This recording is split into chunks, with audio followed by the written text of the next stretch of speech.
Hey friends, welcome back. Welcome. This is your first time. This is Jess's Crazy Zebra Adventures, where I talk about my health, my mental health. I advocate for rare diseases, talk about all sorts of stuff that just kind of go on in my life. Like this presents as just like a generalized mood disorder or mood dysregulation, whatever. My stomach can't even empty itself of food properly. So my whole body is not located doing what it's supposed to. My whole body is jacked. But Monday, so I've been talking about GI stuff. Actually, you know what?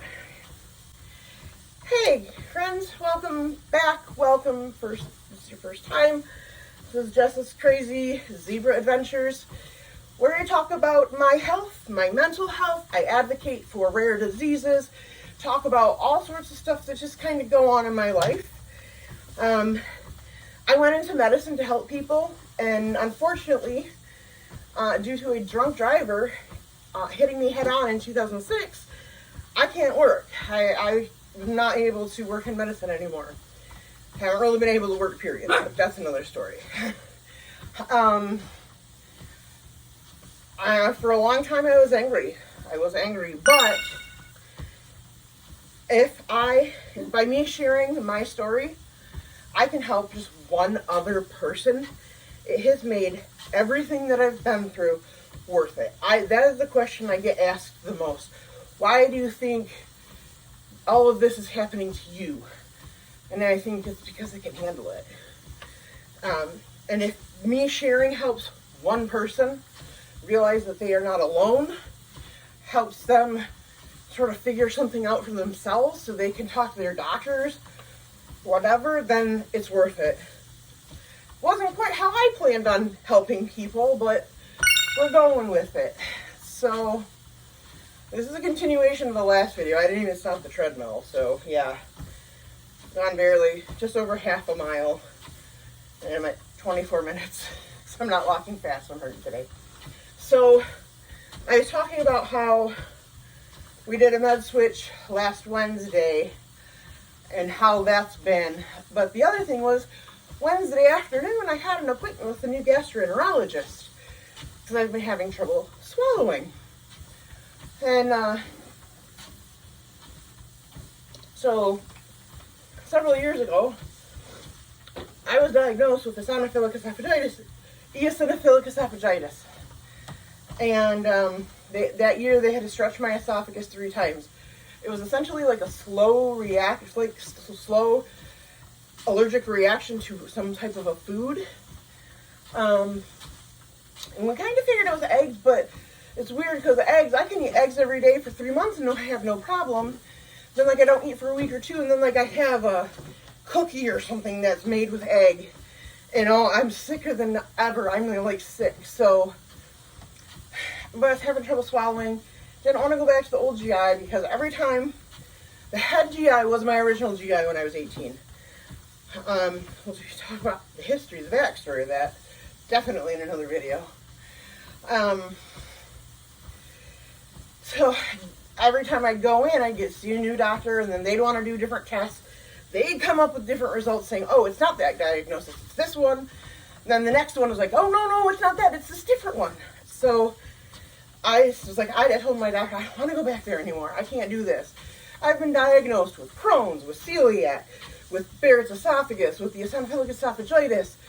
I have GERD. We know I have GERD. We know I have ulcers. We know I have polyps. I've been literally diagnosed with so many different GI issues. But no one took into account my underlying condition of Ehlers-Danlos syndrome and systemic mastocytosis, which I was diagnosed with as a kid, little 1 or 2 year old. I was a toddler. And it presented as urticaria pigmentosus. So, yes. So that's been, people are, oh, you're making up all these diagnoses. No, this has been going on since the beginning of time. I had surgery shortly after I was born, so anyways.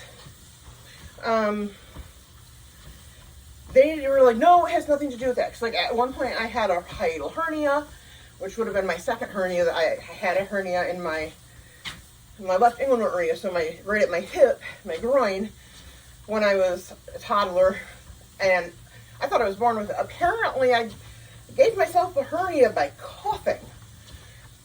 I do have a nasty cough, but I mean, is that not just scream connective tissue disorder? Being that young, you should not be able to rip a hole in your abdominal wall. Anyways, so yeah, I didn't want to go back. I could have gone to the University of Michigan. I did go there for some testing. They're actually buying out the hospital system here that most of my doctors are with. So, but I went to, she sent me over to Michigan State Gastroenterology. And it's literally 2 doctors and 2 physician assistants. And I believe the entire staff is female. So Wednesday afternoon, I had my appointment with the physician assistant of the GI. And we were talking, she's like, okay, yeah, we need to do an endoscopy, which is a scope of the throat, stomach, and then the beginning of your small intestines, your jejunum, and duodenum, all that stuff. I forgot which order it was. Duodenum. Yeah, duodenum. Do your jejunum over here or something. Really, dude? Stop. Do you need kennel? Anyways, oh man, okay, having balance issues from brain injuries, fun. Anyways, she's like, yeah, we need to get in there. One of the weird things that's happening, like at night, when I'm laying down, my stomach will fill with air or gas, and it hurts. And like, I'll wake up in the middle of the night, have to sit up and kind of rock to let it out so I can burp. If I don't, it goes into my intestines, and then I'm literally farting every 2 seconds. And like, I've used Gas-X and stuff like that. And I was thinking possibly H. pylori. But I, again, didn't want to go back to the gastroenterologist, so I was just dealing with it. But they can't do the normal H. pylori breath test with me because I take Nexium every day for the GERD. So it's going to have to be with a biopsy. They're going to balloon my esophagus, and then they're going to look at that, get the results back from that biopsy. Then we were going to do colonoscopy. They didn't want to do the both at the same time. So then we're going to do the colonoscopy. I wish it would have been all in one. But, and then we were going to do, there's a breath test for some bacteria in the small intestine. I guess it's not quite as common. I hadn't heard of it, but it wasn't my wheelhouse, so I wouldn't have. So Monday, 8 a.m., we're at the hospital, and, they say stop eating like 6 hours before or whatever. Nothing to eat or drink after midnight, per usual. Well, I stopped eating at 10:30. That night, on Sunday night. And it wasn't like, I didn't, like, chow down on a ton of food. And I had my last sip of anything at, like, right around midnight, and it would have only have been, it was either some Sprite Zero or a Gatorade. Gatorade Zero. And woke up, go to the hospital at 7 a.m. or 6 a.m., we go in there. First of all, the hospital, they built a brand new hospital over by Michigan State University, it's McLaren Hospital. They changed their anesthesia protocols. For me, that's scary because I'm a difficult patient with anesthesia. So they no longer give Versed or fentanyl before they give you propofol there for like a conscious sedation or twilight anesthesia. For my injections, they will only do Valium and Versed. No propofol. So they said they're giving me lidocaine and then the propofol, and they said the lidocaine would make my ears ring. My ears were not ringing. My head was in a goddamn tin can and someone was banging on it. And they're like, okay, you're going to sleep.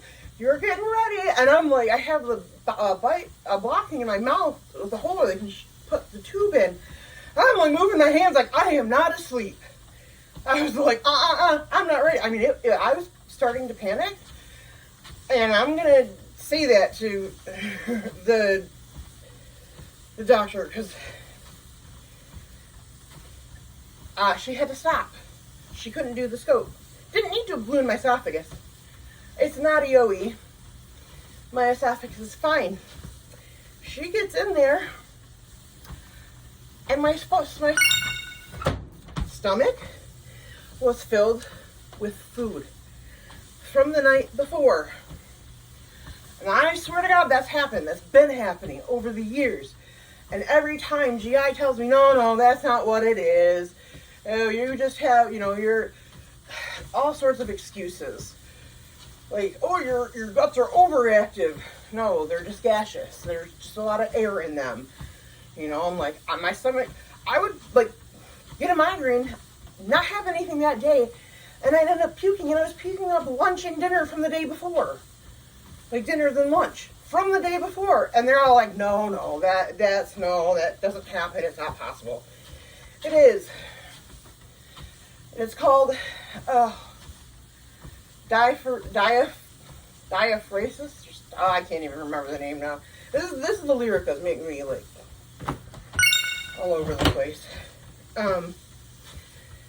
I'll look up the name and put it on the screen. But it's literally dysmotility, delayed gastric movements. So I woke up and I'm like trying to ask, I'm like, can I have pasta? Can I have mac and cheese? Like, can I still have brownies?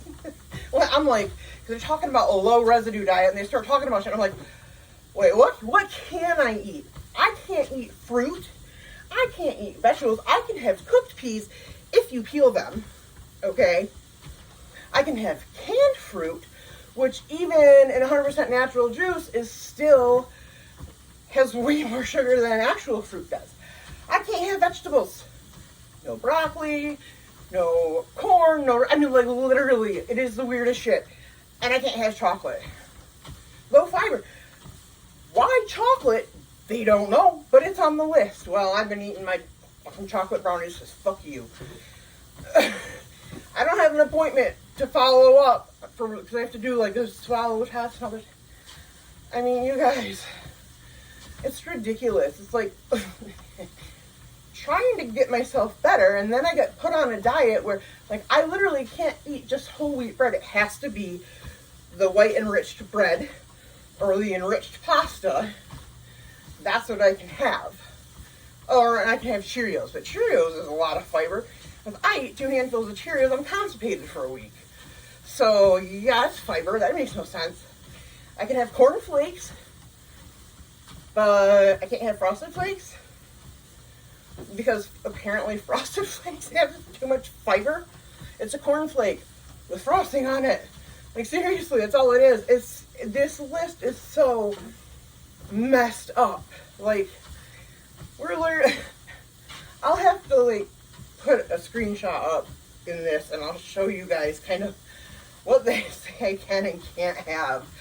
It's ridiculous. And it's like, I'm literally like, what else?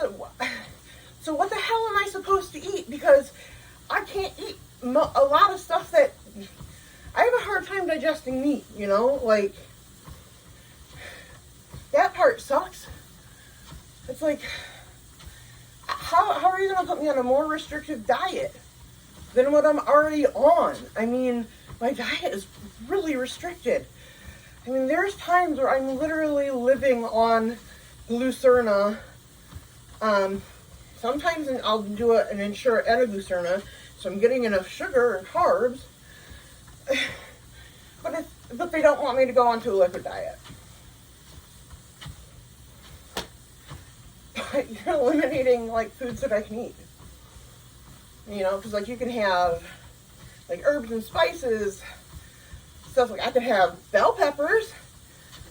Bell peppers kill my stomach. And when I eat some of the stuff that's on the list that I can, it's like I'm eating glass. It hurts.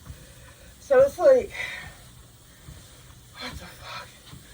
But it was the actual doctor that was doing the scope, and so her and I talked before the procedure, and she's like, okay, she goes, yeah, we're gonna get to the bottom of this, we're gonna figure it all out. And she was like, yeah, that's weird. And then, of course, here we go. Finally, I have a procedure that proves that my stomach isn't emptying fast enough. It's not moving through my digestive system. And I think it's because I've always had the EGD, so the endoscopy and colonoscopy at the same time. For the colonoscopy, you do the bowel prep where you have to poop your brains out for a day. But fun fact, it was never super clear. It was 1 day of prep, so they then did a 2-day prep for me with 3 days clear liquids, then the actual like magnesium citrate or whatever, the Go Lightly bowel prep. I've had them all. And even then, it still wasn't clear. Like, there was still fecal matter in my intestines. They weren't completely cleared out. But there was nothing in my stomach, so they're just like, oh, you just didn't do it well enough, or whatever. I don't know how I can't I was doing it not well enough. I don't understand what that even means. That doesn't make sense. But now, here we go. Stomach's still full of food. Because, those preps, like, literally, it makes your entire digestive system overactive and clean everything out. So it would, at some point get everything out of my stomach out as well. So that my husband asked the doctor, is this from the EDS? And she was like, it's very common. So this is like one diagnosis that I've been like, I think it is, just based on my lived experience. But obviously I can't do testing on myself, and I can't do, I can only run a differential diagnosis in my head. I don't have labs. I don't have scopes of myself to see. But now we finally got it. So yeah, no, my stomach isn't emptying right. And so it's like, okay, so we're gonna do swallow tests. And swallow tests, I was slow, but I wasn't bad. I wasn't bad slow. I was slow, but only moderately slow. Moderately slow is still a problem. I'm on this treadmill, and I want to try to get in. I'm still going. My watch is not, I'm going too slow. It doesn't want to pick it up. I want to try to hit a mile. I'm starting to sweat, which is good. It's a little cold outside today and rainy, so I didn't want to walk outside because I have to wear I'm highly allergic to maple tree pollen, and they're started tapping the trees, which means pollen's really going. So I have to wear my N99 Vogue mask, which, by the way, I was masking before 2020 because of my allergy stuff. I was masking before masking was normal. Oh. It's just nice to I don't feel abnormal. Like, people don't stare at me if I'm wearing a mask in public now, which is really nice. So yeah, that's kind of been this week. Talking about the medication switch in the last video, and one thing my therapist said, he goes, I'm shocked you are not having seizures. You haven't had any. I was like, I haven't had a seizure. Because apparently within like 48 hours, people start having seizures after suddenly stopping Lamictal. So Lyric, I think, though, does help with some focal seizures. So that might help it. I don't know. This whole week, these last couple weeks have just been hell on me. Between the weather changing back and forth, which causes pain, and fibro flares, then medication changes, and then finally getting this GI stuff, and it's totally not what I was expecting. I mean, my doctors have given me the tagline, if it can go wrong with her, it does. And unfortunately, it's true. I'm very complicated, hence zebra. Anyways, I am almost at a mile. I'm at 0.1 or 9.1, so I got a little bit to go here. I appreciate you guys watching my videos either now here in 2023 or 5 years from now. I appreciate the support. I hope that by me sharing my stuff that I go through, I can help someone else. I do. I hope I can help someone. Because I've been through hell. I gained over 100 pounds in 4 months because of a health thing we didn't know what it was. That's this. I stopped getting on the scale at 375. They think I was at about 450. I've been down to 246, 245. But I had to do a prednisone thing because I broke a couple of ribs and partially collapsed a lung. So I had to go on steroids. And I gained like 10 pounds. And then I gained a little bit more from the holidays just because I was stressed and not eating well. I was eating a ton of junk food.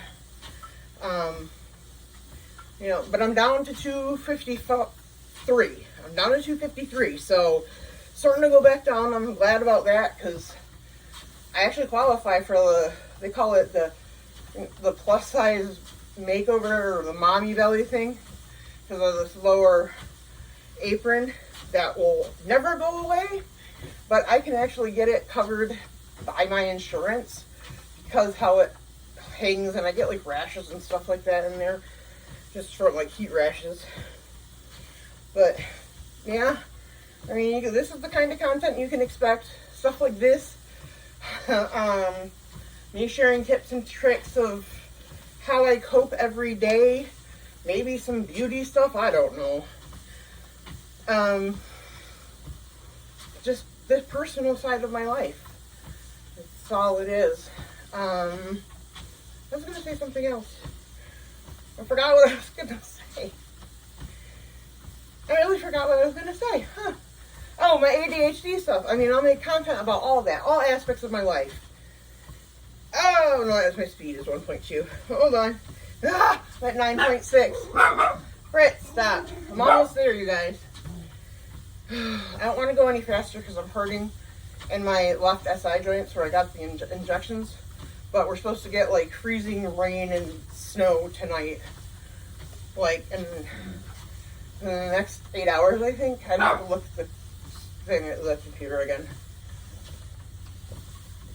But yeah, hopefully you'll be able to join me on funner stuff like actually climbing up steep dirt hills just for the sake of climbing up steep dirt hills because it's fun. I probably won't go rock climbing, but anyways. 0.98. So this is what this is about. I appreciate the support, Please share my channel if you have friends that a video I make sounds like something that they might be struggling with. Share it. That's my whole purpose. Honestly, my whole purpose of being on the planet. This time around, the mortal coil is to help people and help heal people. Through how, I don't know. But I'm pretty sure this is my last trip down this mortal coil. I think maybe. I don't know. I have some crazy belief systems. But 1 mile! I just hit 1 mile! Holy crap! Whew. I feel like I'm spinning. That's a weird... It feels weird after stopping on the treadmill. I don't normally walk on treadmills, but I got it because it's hard outside, like in the winter and stuff. But I get that sort of, it's almost like vertigo. I do have vertigo, so it might actually be the vertigo, but it feels weird. Anyways, I did it. I don't know how long this video is, this section, because it's all one, that was one walk. Finally hit a mile, yay! I don't know. I will be on my main channel coming up with merch for that stuff. If you like court cases, that's my main channel. I cover court in crime stuff in Michigan. I specialize based essentially in Michigan. if you have cases or anything like that that you think I should follow, you would like me to follow or investigate, there are stories or cases that I'm investigating now. I guess I am officially a journalist. I've had multiple journalists tell me that, so apparently I'm officially a journalist. And here I am on this channel trying to help people get answers so they can live their life to the fullest, that they're capable. So that's me. I'll probably have another cleaning video coming up. I actually have had contact with a lady that she is like a professional organizer cleaner. And I've talked to her about bartering to have her come help me with the second bedroom so I can actually get my studio set up. That would be really, really awesome.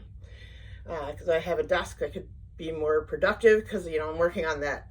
I got my documentary that I'm working on about the dentist I went to when I was a young child, and about his court cases and convictions and appeals, and the stories of us survivors, including the brave child that came forward and got him convicted of, I think it was 15 counts of CSC or CSA. Brave kid. I feel very honored to call him my friend. He's going through a bunch of health stuff right now too. So I am honored to be able to call him friend. So I'm working on that documentary. I've been working on some deep dives from some other Michigan cases that are older. Just because I enjoy deep dives. Yeah. I got a lot going on over there. Office would be great. I'm still trying to do all the courtroom stuff with very limited technology. I have my iPad and I have my current iPhone XR and then my old iPhone, I think it was a 6 or 7. And then I have my laptop that doesn't work for crap, but I have my external hard drive so I can transfer the videos back and forth, because otherwise all my dogs are Fritz. Too full. With that, Fritz says it's over. So, thank you for joining me, Team McWitch. I really appreciate it. I hope you guys enjoy this video. Please like, comment, subscribe, leave comments, be courteous. Yes, I know my arms are fat and look weird. I know I'm fat, whatever. I see myself every day in the mirror, so trolls go away. Anyways, I'm going to get out of here because now I need to go take a shower because I am sweaty and gross. And I will see you guys later. Have a good one.